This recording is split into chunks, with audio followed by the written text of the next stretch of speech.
Pessoal, tudo bem? A gente está aqui agora gravando o nosso conteúdo aqui, tá? O tutorial do nosso projeto cabeça de cavalo com escudo. E pessoal, serão vagas limitadas agora para adquirir, tá? Como esse é um produto do nosso catálogo que gera renda pra gente, a gente não vai liberar muitas vagas para adquirir ele, tá? Por questão de concorrência mesmo. Então assim, pessoal, se você não é inscrito no nosso canal, se inscreve agora, tá? Para você acompanhar o passo a passo desse projeto aqui, tá? E para você que queira adquirir, ó, já pode deixar o seu telefone aqui nesse shorts aqui que a gente vai entrar em contato com você, tá? É só ir na frente, ter esse projeto, porque vai ser poucas vagas, gente, poucas vagas.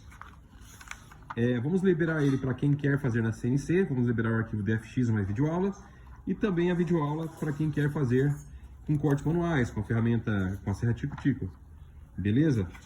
Então você tendo CNC ou não, você pode executar esse projeto aqui com maestria, gente. Valeu, obrigado, tamo junto e obrigado pelo apoio de todos.